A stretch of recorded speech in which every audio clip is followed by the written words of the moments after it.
I actually think it's really good. Well, let's see. The only thing is basically what's this? You can't really switch between breakers without breaking them. So that's kind of sad, but it's sort of whatever. Because then you're probably the devs were somewhere between the line of say, okay, we want Nero to be as accessible as possible. Do we want to give him so much to the point that he ends up probably becoming accidentally harder than Dante, and stuff like that? And then let's see.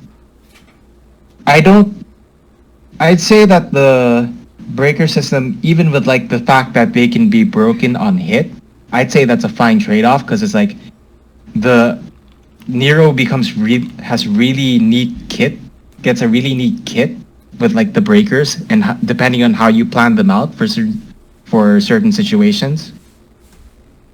And let's see. I'd say the DLC is a bit of a mixed bag. Half of them are good, or well, some of them are good, some of them are just meh. But I guess it's kind of fair for the DLC breakers to be like that, since like they don't want to exactly incentivize play to win. Although even though like say they're not necessary as breakers, because even the early game breakers do enough to give you a lot of stuff. Okay. First, before you go any further, can you please like introduce yourself, just to kind of like some people may not know who you are, so. Oh yeah. I forgot about that. Basically my whole channel is about mostly reviewing video games. I've also done response streams. So where occasionally I'd respond to like sometimes good videos, sometimes really weird videos. My last stream was actually aside from like testing out 720p, my last response stream was actually watching Movie Bob's birthday video. It's a weird one, but it was like I was just curious about the fact that Escapist magazine allowed Bob to basically celebrate his own birthday on like through like an upload. It was like, I wonder what's inside, and that was basically it. Yeah, I saw a bit of that stream. You had like Weekly Warrior, I believe, and Southpaw. Oh no, that was a different stream. That was Okay. actually Movie Bob's. It was a video about DC getting into the swing of things, which was like, I mean, technically, Joker was a successful movie, but it wasn't exactly part of like the DC universe. But then he went on to talk about weirder examples, like say, the Birds of Prey movie, which flopped hard primarily because it kind of took a shit on its audience, and it's like nobody really knew what it was who it was being marketed for, and yeah, basically that's it.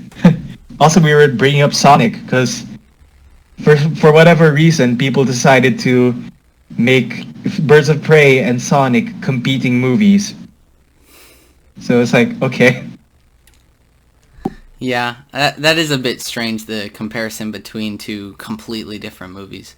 But I guess they're Yeah, in completely different ways. yeah. It was like Birds of Prey was supposed to be like an R16 movie, even though apparently it was a really lackluster. It really didn't have much reason to be a R16 movie, apparently. So that was a really weird choice. Yeah, Birds of Prey was weird. Anyway, sorry, I kind of nosedived the topic there.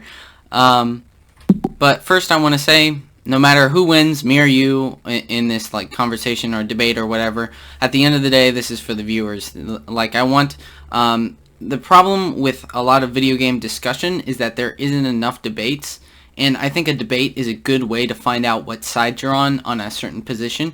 So that's why I kind of want to do more of these. That way people can actually find which side they're on at the end of the day. But anyway, I do. Yeah, and when you invited me, I decided to join. I decided to like accept it because it was like, uh, it's always nice. It's always good to have like feedback for like my videos, and it's like, maybe I don't know if I'll agree or if I'll disagree with your points, but then it's like, at least then it's like, okay, I can see what I can do to improve like future content, or like say, uh, well, yeah. Also, live discussions will help me like say improve my thinking process for writing reviews and stuff like that. So it's like, sure, why not? I think either way, it benefits everyone when you look at it. Yeah, and first I do also want to mention, while I do have problems with the video, I still say like your video is overall good. I've seen far worse, so I think you've actually done quite a good job at exploring the game, and congrats on making it an hour and 30 minutes long, really in depth. Yeah, thanks. I actually have a newer video recently, and that's, well, it kind of became more successful because unlike say the Devil May Cry, one of one of the things about like the Devil May Cry 5 video, it I'd say in retrospect one of my bigger issues was like time management with making the video or and uploading it, because it was September when I uploaded it, and at that point it was sort of like it wasn't relevant. People were aware that it was good, but I guess it wasn't as relevant at that time. Now, my recent video actually, it's an hour-long review of Them's Fighting Herds, and it's such an odd story for me because this recent video is like my most successful in terms of viewership and like like to dislike, because it's like now it has more likes than most of my other videos, than my past videos. And the thing, it was such a strange series of events that gave my video its attention. So for context, Them's Fighting Herds is basically a 2D fighting game with like really good netcode, and what's this? Recently, it was announced for this open online tournament for Evo because the game has really great netcode. So then it was like, wow, that's nice. So I updated my thumbnail a bit to include like say, oh, it's good. It's gonna be part of Evo and stuff like that. And also I made like my pin comment, yay, the game's gonna be part of Evo.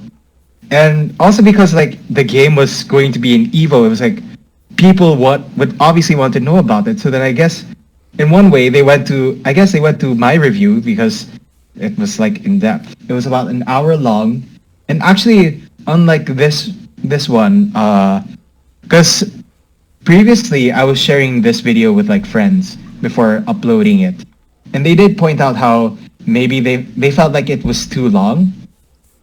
And while I didn't shorten it exactly, what I actually wound up doing was I decided to add like timestamps, because it was like, okay, yeah, I think I think it's fine if you can't sit through like one whole video. And if you like want to like, and I think it should be fair on my end that I should be able to provide parts that people can go back into when it's like they're done watching a certain part and they want to take a break, they want to do something else, or it's like they need to go out and stuff like that. So yeah, that's one of one of the nice improvements that I've done with like this recent video. Nice. So, here's a couple of things that I liked. I like the PP hard section. I completely agree on auto mode. That will kind of be brought up a little bit later. But now that I've kind of gotten through that, like I said, overall your video is really good. There's 3 issues I find with this, and mostly I'd like to clarify your points. That way I'm not like taking anything out of context. But my first issue was the summary part of the vid. Like, nearly everything is summarized, and here's kind of what I like to think of this as. If you're either an old player or a new player, like someone that's never heard or seen DMC5, and someone who knows pretty much everything about DMC5, are going to have two bothly poor perceptions to this, because newer people are kind of completely get overloaded with tons and tons of information that they can barely even keep track of, and older players already know most of this stuff, so it feels like a lot of it is a waste. A good example of this is your story section. You actually talk about story, about your thoughts about the story very little, and most of it is nearly all summary. So Yeah, actually, yeah, that's kind of the story. Sorry. In terms of story, in terms of writing and stuff like that, analysis has actually been one of my weaker parts, and that's actually something that I've been really trying to work on. Hopefully, like the story section for like I think my, I think my story section for my newer video, Them's Fighting Herds, still sort of suffers from this issue, but it's like at the same time, but I've still slightly improved it by giving more overall thoughts dispersed throughout the video. So hopefully that's actually something I can agree with you on for that part, because it was like looking back at it, it was like, yeah, I really did a lot of summary, and it's like it would have been better if I talked about, like, say, if I talked about more how this worked, this didn't work, this worked, why this works, why this makes sense.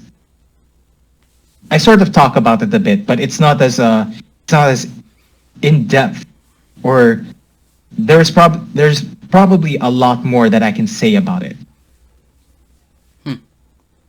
yeah, I see that you. So just to be clear, you agree with that criticism, disagree, think middle of the road? How so?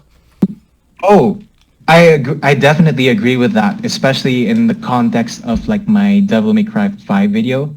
Like that was really the story the story section is actually, I'll admit, is really one of my weaker sections. It's something that I probably, yeah, it's something I'm more of a gameplay person, honestly, but it's like I really want to improve on like my story section. So honestly, I still need, yeah, that's actually something that I'm still trying to improve or find ways to improve on that. So yeah, I pretty much agree with that criticism. Yeah, okay, so cool, got that out of the way, done with. Don't have to talk about it again. Now, your stance on V is pretty interesting. I heard you say that some people think it's button mashing, but you didn't seem to represent it right. But just to be clear, what is your stance on V? Oh, well, I'd say it's a common. I think it's somehow a common perception of V being. I was I was under the assumption at that time that people would perceive V as like a button mashy character, because mostly one of the more efficient ways to go through the game is just through like attacking with Shadow while charging Griffin's attacks. And it's like, yeah, I used to do that a lot. I also do that a lot when I play as V. But then it's like when you look more, it was also, there's a lot more to V than most people often realize, because there's a lot of ways you can use his kit in most ways that people wouldn't really think of much. Like, say, you know his Royal Fork move, the one one of his more expensive moves, where he can use DT to instantly kill all enemies that are about to die. Hello? Yes, Yeah. So, okay. So basically, you expend one devil trigger for every enemy that's about to die. But the general rule with V is, as long as if he kills an enemy, he gets a bar of DT. Sure. So basically what happens as like a result is like you don't spend anything. It's basically zero gain. So then you can use the move again. Or even if like say you can actually even use Royal Fork even if there's no dying enemy, because it will expend zero DT, but it will throw out one dagger, and that actually stuns enemies long enough for you to combo off of them. You kind of see what I get when I say that it seems like V is a button mashy character, but when you look more into his kit, there's a lot more going on under the surface. And the thing with V is you also have to be smart with how you play. Because I played like the game on DMD. I pretty much finished the game at least once on DMD, and while I was playing as V in DMD, it was like V has low health. V has really low health, so he can really die easily. So if you're not smart, you're going to die a lot as V. And it's like you have to keep these things in mind. You have to keep in mind that he has low health. You have to keep in mind that your pets have health. You have to stay at a safe distance enough to read your book. That way you can gain DT while your pets are fighting. And then at the same time, you also have to play it like for higher level players. You still have to follow the same mantra of combat in which you have to switch in and out. You switch in and out of Devil Trigger, because it's like Devil Trigger. When you learn to switch in and out of Devil Trigger, you eventually have like this self-sustaining cycle where you get more stylish points because you get more stylish rank because you're using DT, and at the same time the higher style ranks give you more DT. Yeah, I see what you're getting. There's a lot you said there, and I don't know if I'll be able to get through all of it. But you said there's a lot of ways to use his kit. I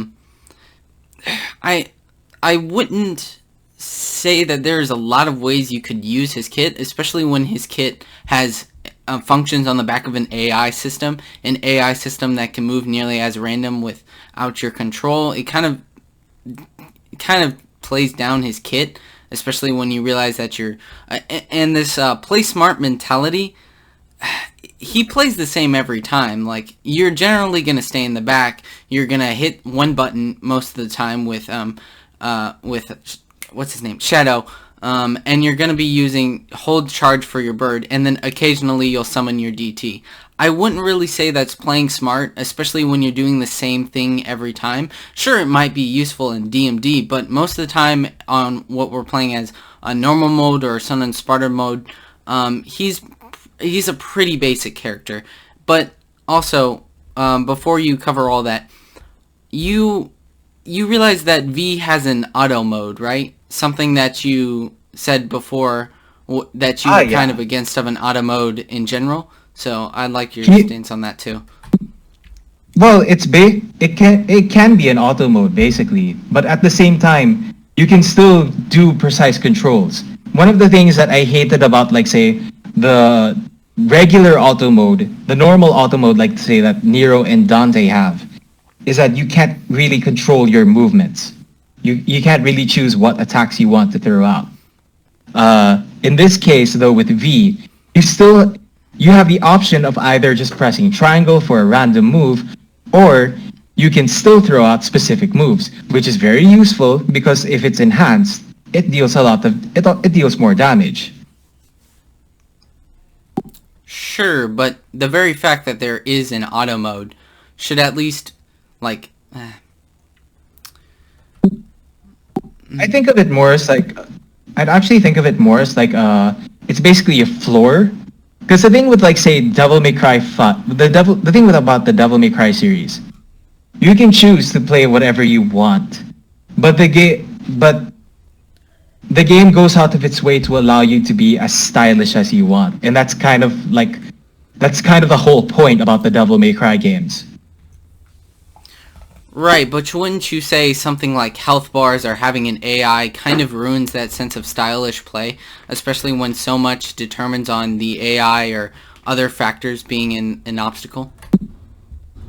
Not exactly, because the thing with like say, well, first off, your pets will target whatever you're targeting. Also, the inputs for your attacks aren't based on where your pets are placed. They're based on where you are facing. Sure, but there is quite a bit of random projection in terms of how the AI will position itself, making it extremely hard to do very specific combos that you can do in any normal DMC game.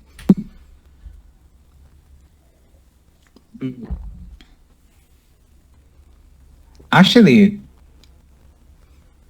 I'll have to go back to that because I remember Shadow being able to teleport, or at least being able to move closer to where like whatever you're targeting is. But I'll have to go back on that for confirmation. Okay, cool. Anything else you want to talk about with V? Because I probably very much agree with the fact that he is very much a button mashing character. I can see why people would think he's a button mashing character, but there's a lot more going on than most people give him credit for. Is basically my point. That's How basically so, my point. though? When he can't do like the basic functions like a normal melee attack, a good example of this is like Dante or Nero, right? As soon as you hit that button for an attack mode, you know exactly where it's hit and how it's going to hit and where it's going to hit. You can't necessarily do that with V. V kind of makes it like a viable option to just button mash.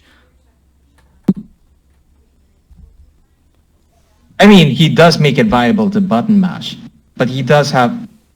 But my point is basically, my point is basically he's supposed to have more. He basically has a lot more going on than, especially. I'll actually really have to confirm if Shadow can teleport near your opponent, because I actually hold on. Okay, he can, just to clarify, he teleports to V side sometimes, but that's a sometimes. It has to be very specific, though. He doesn't teleport exactly to V. It's more of like he teleports to the opponent. Yeah. And as I said earlier, the inputs for your attacks are based on where V is facing. So as long as the Shadow is closer to the enemy, you can basically do whatever.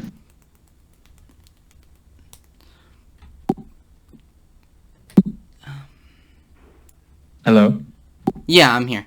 I'm just kind of taking... just repeat what you said for me, because I don't think... Hold on. So, in the case of Shadow doesn't exactly teleport near V. He teleports closer to the enemy. And since like inputs are based on where V is facing, you can kind of do whatever. You can pretty much do whatever. If button mashing, that's okay. That's on you, sure.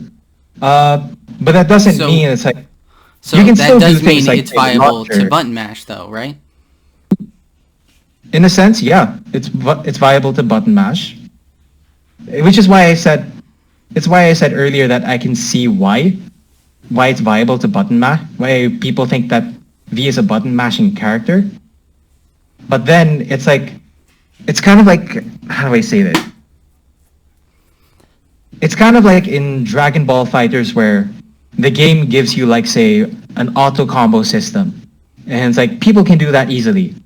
But then it turns out the more you play the game, it's more of like, oh, it turns out I can do this for combos and such and such and such. I'd say the same thing it can be applied to V, in which, yeah, you can button mash, that's one thing. But at the same, but on the other hand, you can learn to do all these other stuff that not only make V stylish, but also like say, also actually allow you to get away with let you do really neat stuff. Okay, you've got to be a lot more specific here because you keep on saying cool stuff. It was cool, it's complex, but you're not really giving me specifics on how so. Like, is there a certain setup that you have in mind, or what? Let's see. Well, you hold on. Man, it's been a while since I've played, but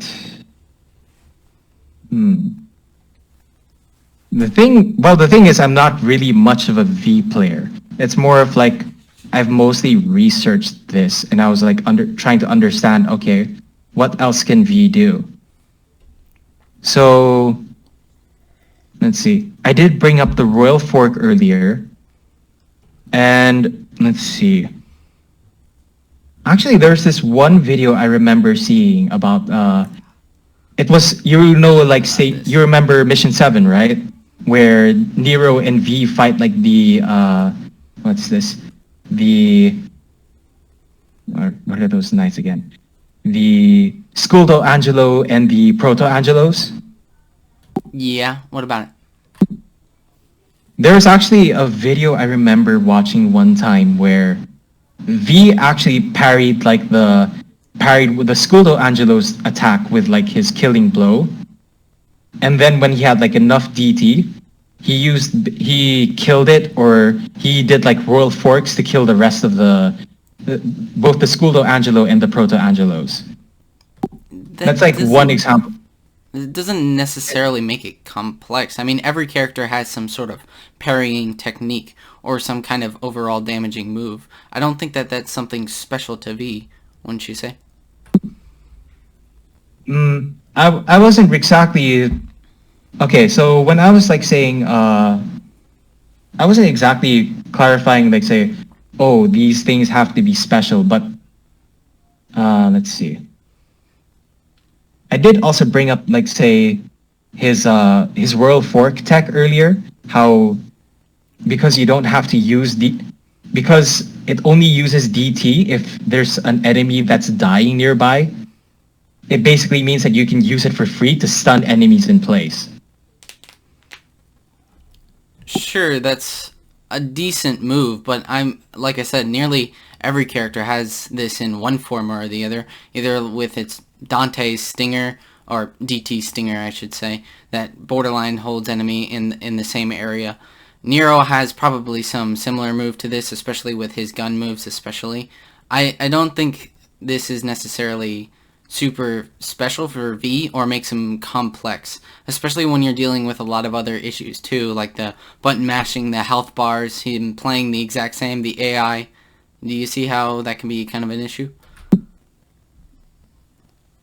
I mean, you can kind of apply that really to both Nero and Dante, because it's like the general rule with parrying in Devil May Cry is that all attacks have hitboxes, and as long as they have hitboxes, they can be parried.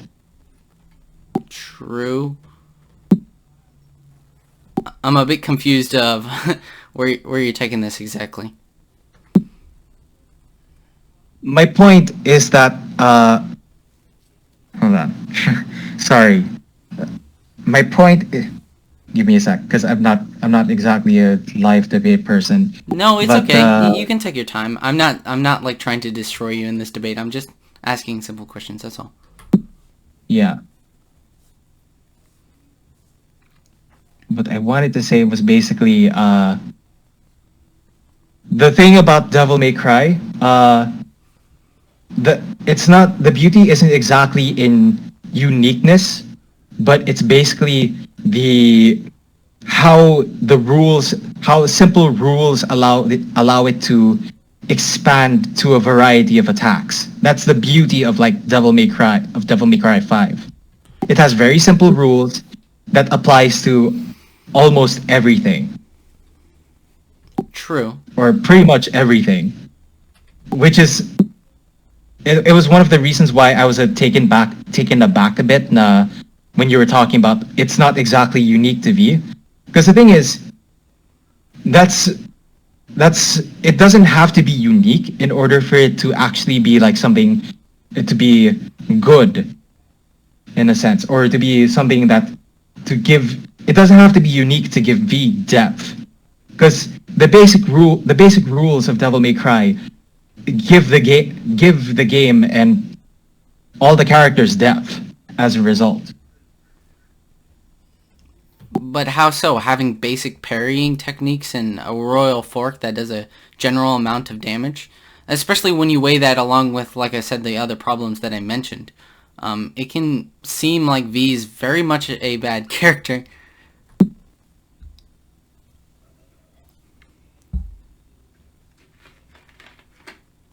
Well, the thing with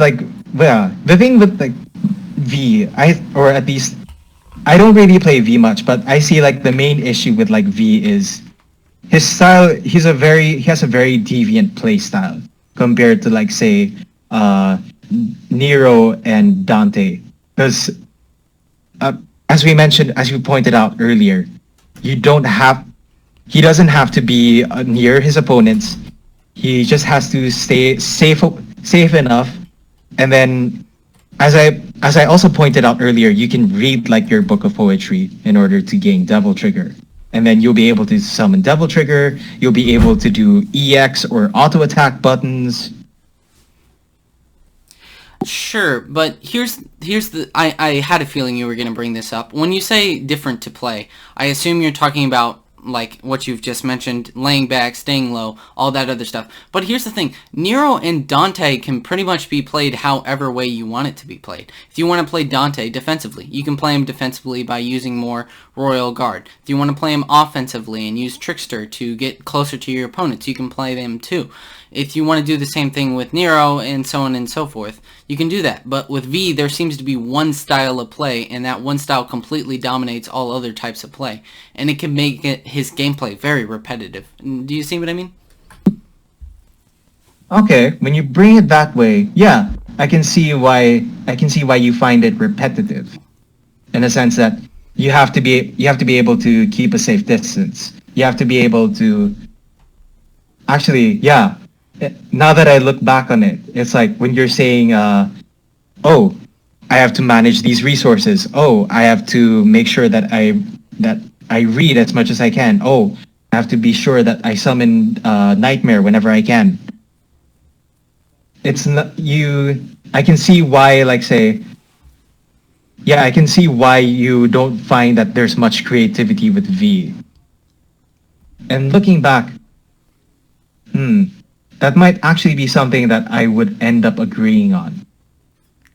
That would actually require. Yeah, I might have to explore V actually, in order to look back to get a more solid grasp on this. Sure, that's completely fine. So, what do you want? Just to put a pin in that for now, or did I change your mind a little, or what? You definitely brought up something that, maybe I should look back on this. Maybe it's something I can look back to in the future, because especially when you bring up these points, these are very interesting points. These are like points that make me want to try out these things to see if it's confirmable, especially since I only played like V to clear the story. When I push for like Bloody Castle, I often play like say Nero or Dante, because often I prefer a more melee playstyle. Sure. So do you want to just move on? Yeah, sure. Okay, so the last thing and final thing is the breaker system. I was a bit confused on your stance on it. You did go over it in some depth overall with all the different breakers, but I'm a bit confused as your actual stance on the breaker system, or what it is. Oh. Do you think it's good, bad, or how so? Yeah. When I watched that back, I was like, yeah, I left out a lot. I left out a lot for my conclusion. But basically, I actually think it's good in a sense that it gives Nero a lot of neat stuff. Sure, it's hard to like say. Sure, you can't really explore them much, and some some breakers only work for specific situations. But I'd say overall, the breaker system was a step in the right direction. Step in the right direction as in it could be expanded upon and be better, or just step in the right direction as where it is, it stays as it is because it's really good? Oh no, I think they can definitely find ways to expand upon it. I think like say, well, yeah, one example is like say when I look back onto it, when I look back at it, it's like looking back, the Buster Arm does become redundant, especially considering that you get the Devil Breaker later in the game. Although it's technically justified through damage, but even then, it's like, do I really want to get like the Buster Arm, especially considering that I can just do I have like my Devil Grab later on. I probably should clarify a bit what I mean by that. So when I mean, like, I don't think the breaker system is that good, I'm referring to the system overall, not the individual breakers. The individual breakers are fine, they have their issues, but I'm saying from an overall standpoint of the breakers breaking, only having to use one at a time and only having to carry a certain amount is, I think, really damaging to the player's creativity. I think it could be much better if they did, let's just take Dante for example, that it has the style switching. You don't necessarily need all to be able to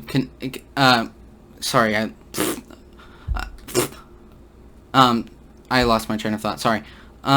You can't need them to be you don't need all of them to switch actively, is that what you were trying to say? Yes. Yeah, that's what I was trying to say. But the breaker system could at least, from an objective standpoint, wouldn't you think it would be better if, let's just say, they were able to switch to 3 breakers at a time, or be able to be expanded upon a lot more, giving more options to the player to each individual breaker? Let's see. Well, let's see. I was actually trying it out earlier because I wanted to see what it would be like to switch breakers. So when I found out like the passive breaker switches like your DTs on whenever you throw out an attack. I decided to like switch it to try it out to see what like it would be like. And looking back, up to some extent, I would say I would like the ability to switch between breakers, but at the same time, I think it would be better, like say, if they ever get to a next DM. I'm fine with like Devil May Cry 5. If they make a sequel, that's all good. But if they ever do make a sequel and canonically they'll be keeping, like say, they'd be keeping Nero's Devil Breakers. What would be nice is if in the main game they'd have a breaker that allowed you to switch between breakers, to cycle your breakers while the breaker is still active. I think the system is like, it's fine as it is, because the thing is, it's like you at least have 2 ways of getting rid of a breaker you don't want to use. Either you do a super attack, or you save it for like a breakaway. Sure. There's at least that. Sure. But do you? It's a bit hard to clarify. But do you believe the breaker system is good or bad? Just for a straight answer. I'd say good. Overall, I'd say it's good. I can definitely agree that there are improvements that can be made to the breaker system, but overall, I'd say it's good.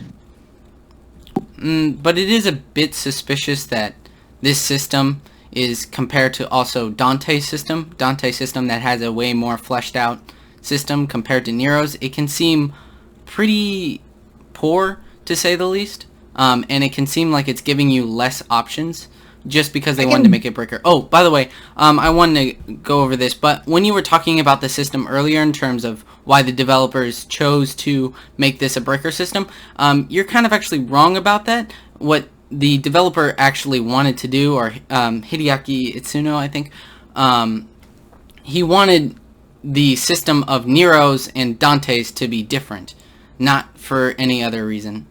It was solely based on that reason. I can see that. Because also, I was actually about to bring up, what's this? The thing, when you look back at like Nero's design, the whole point of Nero's design was he was supposed to be an introductory character. He was supposed to, what's this? He's supposed to be able to introduce new players to the franchise. Well, and then slowly you eventually also, you get more kit, you improve your kit as Nero, and then you eventually get Dante.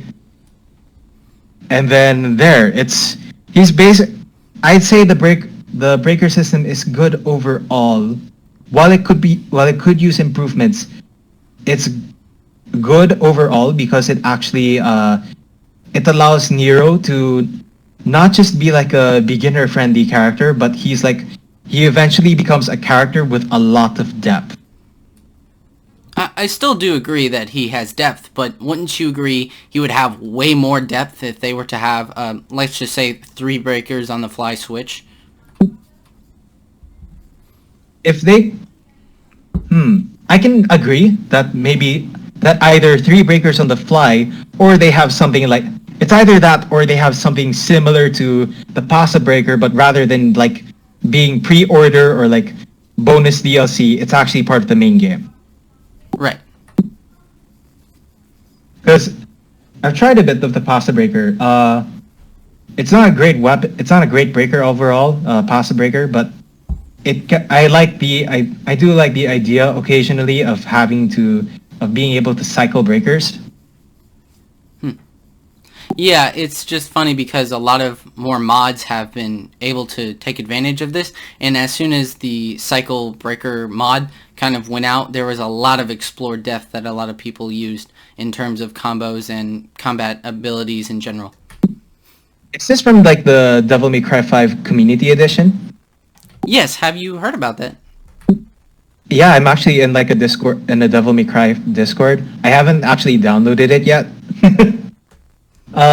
I didn't download it because I was basically working on like my review. I don't think I don't think there's anything wrong with mods, but at that time I was really more like say exploring more of the base game so that I can give a more accurate review, because then I was scared like say of how the mods might how the mods could affect my gameplay. Although looking back, I probably could have done like what Mandalore Gaming does, where he not only reviews the base game, he also goes on to talk about the mods that can be added to the game, or like what are the most recommended mods. Well, just to be clear, I don't think you should be covering a lot of mods, but I think the hypothetical of the breaker system, in my case, being better, I think is something worth exploring, not just like as a mod itself, just to be clear. Oh yeah, definitely. You look at the Devil May Cry 3 Special Edition where they added style switching. There was a mod that originally added style switching to Devil May Cry 3 Special Edition on PC, and because it was popular, they decided to add it to Switch.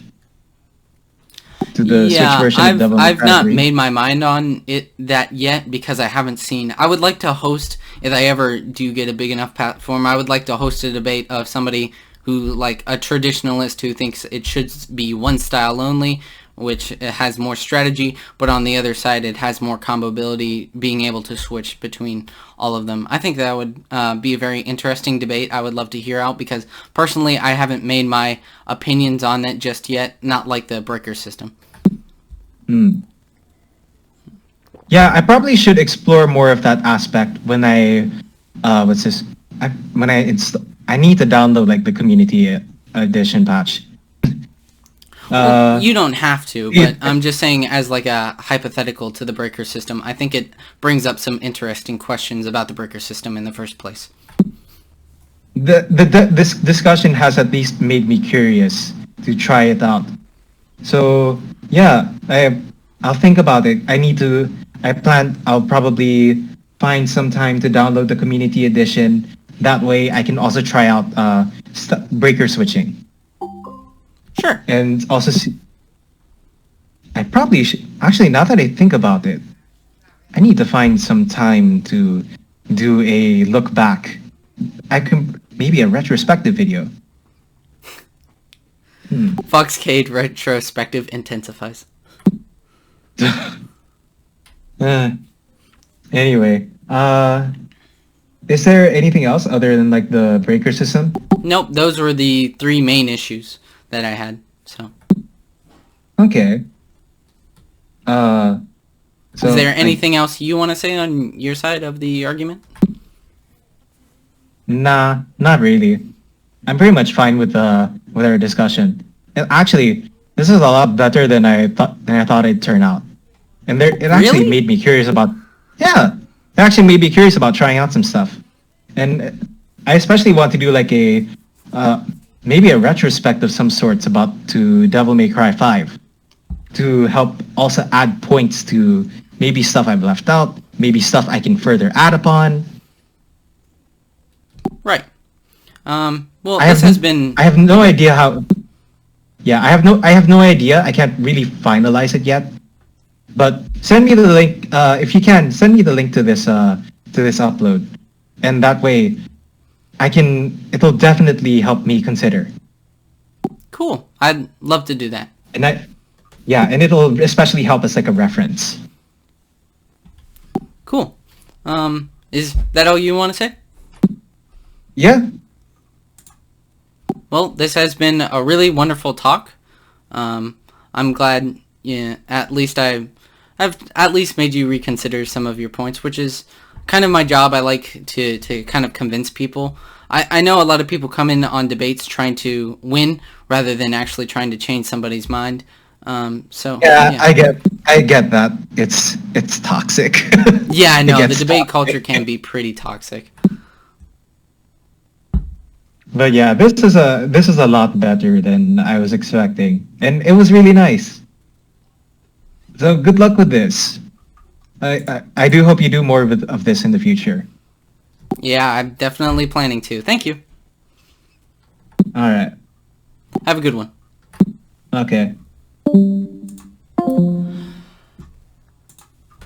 That went so fucking well.